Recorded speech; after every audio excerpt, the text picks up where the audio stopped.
देख रहे IPN news, सिर्फ सच और कुछ नहीं। नारी कहते हैं कि सेकेंड लाइन सिटीजन, लेकिन मैं कहता हूँ, हम सब कहते हैं, हम सब जानते हैं कि नारी नर्क का द्वार नहीं है, वो स्वर्ग का द्वार है। इसी बात को ये संस्था ने प्रमाण कर दिया। ये संस्था का जो भी चीफ होते हैं, चाहे सेंटर हो, चाहे गीत पाठशाला हो, चाहे सारा विश्व में जितने भी सेंटर्स है, उसका लीडर होते हैं महिलाएं और बहनें। शक्ति के बिना शिव अधूरा है, क्योंकि शिव और शक्ति दोनों का प्रभाव से ही ताकत मिलता है, ऊर्जा मिलता है। शक्ति के बिना शिव का अधूरापन हो जाता है। इसीलिए ब्रह्मा बाबा ने एक शक्तियों को आगे रखा और जानते हैं कि ये महिला शक्ति के प्रतीक है, ये तो सर्वं स्वाहा है। सुख, शांति, आनंद और प्रेम का ये जीता जागता ये मिसाल है। कोई बोलने से, कहाँ किताबों में लिखने से वो चीज़ तो बदल नहीं जाएगा, लेकिन आज लोगों की मानसिक स्थिति को बदलना जरूरी है और बदल भी चुका है। आज चारों तरफ ये है, भारत में ही है नहीं, सारे विश्व में कहते हैं महिलाओं को आगे लाना होगा। और समझते हैं आज नेगेटिविटी इतने बढ़ने का एक ही, मुझे बहुत सारे कारणों से एक ऐसे रीजन है, क्योंकि हम लोग महिलाओं को नेग्लेक्ट करते हैं। महिलाएं आगे आना चाहिए। आज चारों तरफ आरक्षण के लिए नारा लग रहा है। पॉलिटिक्स में आरक्षण, नौकरियों में आरक्षण और हर चीज में आरक्षण चाहिए महिलाओं को। लेकिन मैं जानती हूँ महिला के अंदर इतना पोटेंशियलिटीज है। आज हम देखेंगे तो हर जगह, अभी बॉर्डर सिक्योरिटी में भी वो ऐसा काम करते हैं जो भाई लोग नहीं कर पाते।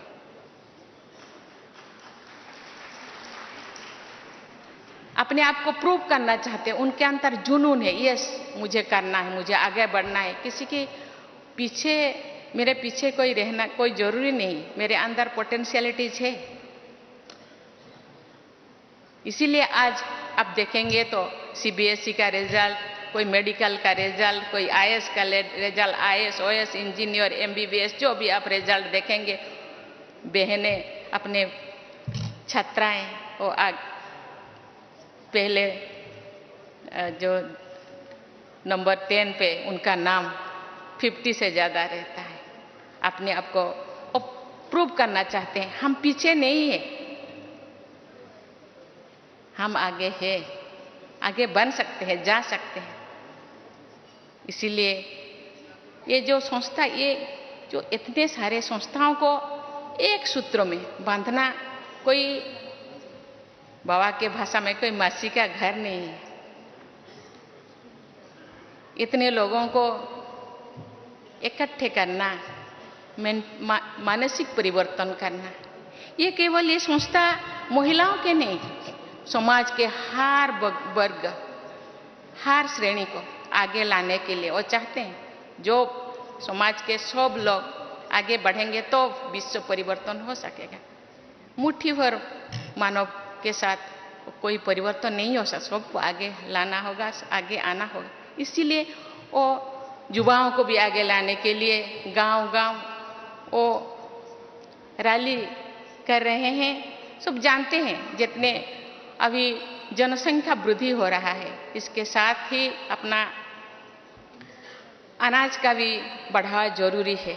इसीलिए लोग रासायनिक सार का खाद का यूज करते हैं, लेकिन देखा गया है कि रासायनिक सार यूज करते वक्त तो हम शारीरिक रूप से इतने नया नया बीमारी आ रहा है। इसीलिए ये संस्था ने जैविक सार, ऑर्गेनिक सार यूज करके वो गांव-गांव किसानों के अंदर ये बात को फैला रहे हैं।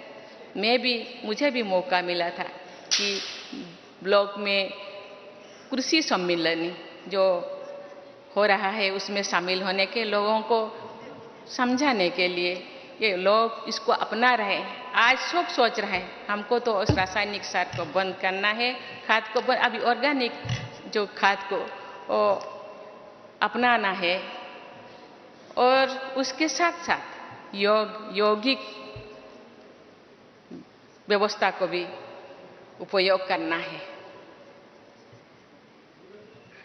भाई और बहनों, आज सारे विश्व में स्वच्छता का अभियान चल रहा है। स्वच्छता, बाह्य स्वच्छता के, लेकिन ये संस्था का नंबर 1 मुद्दा तो है स्वच्छता और पवित्रता। ये पहले से ही है। ये केवल बाह्य स्वच्छता नहीं है, वो आंतरिक स्वच्छता, मन, वचन, कर्मणा में स्वच्छता, दृष्टि, वृत्ति, कृति में स्वच्छता, चाल चलन, चेहरा में स्वच्छता, कथनी और करनी में समन्वयता, समरसता, ये तो उनका मुद्दा है, ये संस्था का मुद्दा है। हम जब गांव जाएंगे तो बाह्य स्वच्छता के, एटमॉस्फेयर के स्वच्छता के साथ साथ अपने अंदर के स्वच्छता के बारे में भी लोगों को समझाना है। स्वच्छता तो अंदर ही ज़्यादा है। इस स्वच्छता को मिटाने के लिए ये संस्था इतने दिनों से काम कर रहे हैं। मुझे पता है छोटे छोटे गांव से लेकर छोटे बड़े शहरों तक बहनें गांव-गांव जाके कैसे लोगों को समझाते हैं और उनके मानविकता को जो घट गया है उसको फिर पुनर्स्थापित करने के लिए वो कितने मेहनत करते हैं। जो लोग इस यही संस्था से जुड़े हैं वो लोग तो परिवर्तन हो गए हैं। यही संस्था से ज़्यादा लोग कैसे जुड़े, इसीलिए हम सबको प्रयास करना होगा। हम गांव जाएंगे ऐसे तो, क्योंकि ये युग एडवर्टाइजमेंट की युग है। आज तो सिनेमा वाले भी प्रमोट करते हैं, क्योंकि लोगों के पास जाने से ही ये सोचते हैं ये तो इतने व्हाइट ड्रेस, इतने परहेज, खान पान वो परहेज है, इसीलिए लोग डांटते हैं। लेकिन वो हम जाएंगे, लेकिन उनको समझाएंगे कि नहीं, बहुत सहजता से, बहुत आसानी से हम इसी संस्था से जुड़ सकते हैं और इसी संस्था के जितने भी श्रीमत है उसको हम फॉलो कर सकते हैं। इनका जो ये संस्था के जो मकसद है, ये मकसद,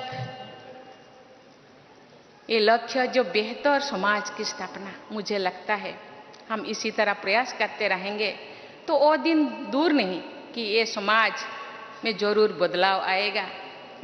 महात्मा गांधी जी का सपने राम राज्य जरूर लौटेगा।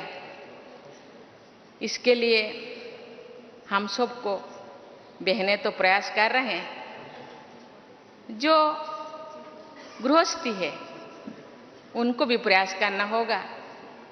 कहते हैं कि example is better than advice. अपने आप को एग्जाम्पल बनाना है। यस, हम कर सकते हैं।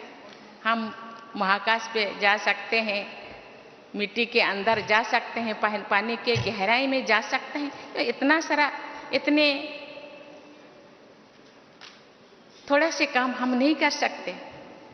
मैं जो सेंटर से बिलोंगिंग करती हूँ, वहाँ एक बार मुझे बहन जी ने बोली, दीदी आप थोड़ा गाना गाइए। मुझे तो गाना नहीं आ रहा है, तो मैंने मुझे हिंदी गाना मुझे याद आ गया, जो खिल सके ना ओ फूल हम है, तुम्हारी चरणों के धूल हम है, दया की दृष्टि सदा ही रखना, तुम्हें हो माता पिता तुम्हें।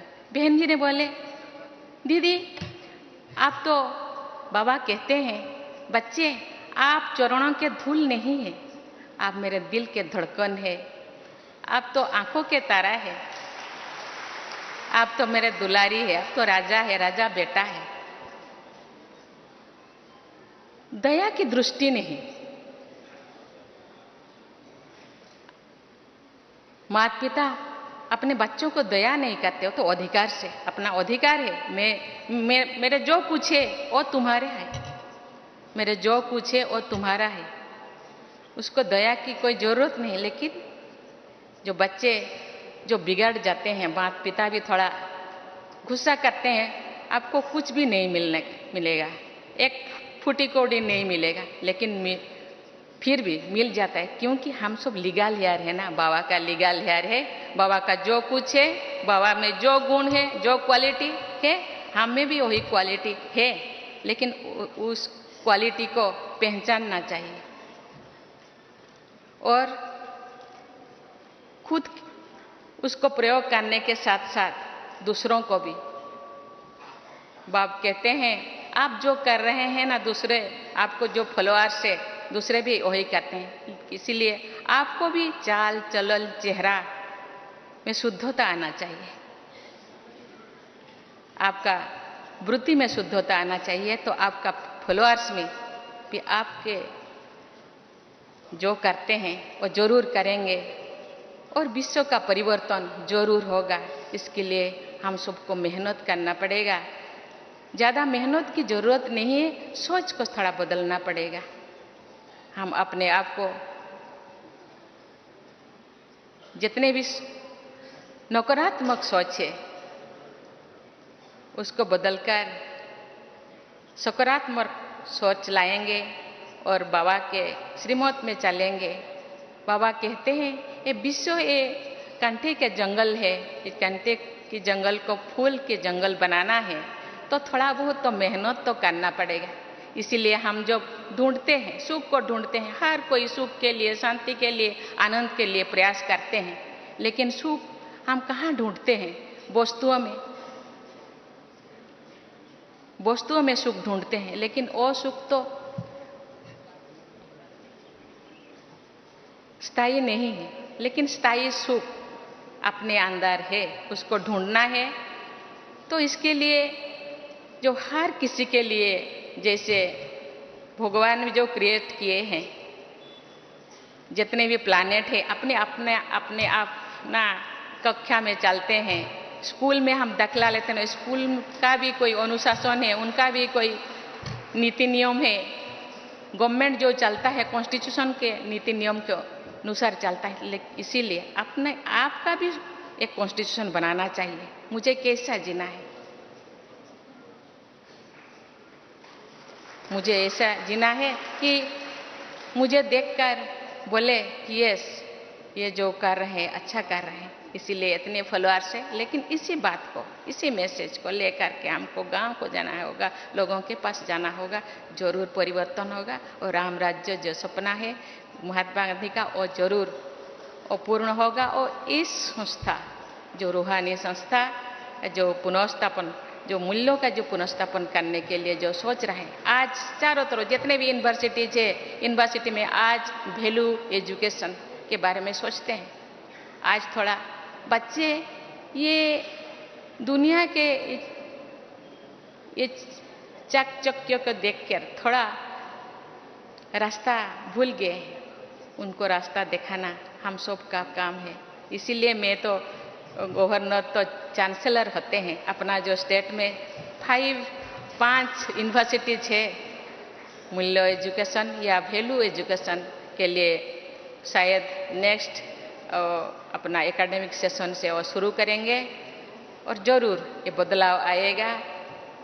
ये जो गीत है, हम होंगे कामयाब एक दिन, ज़रूर हम होंगे कामयाब।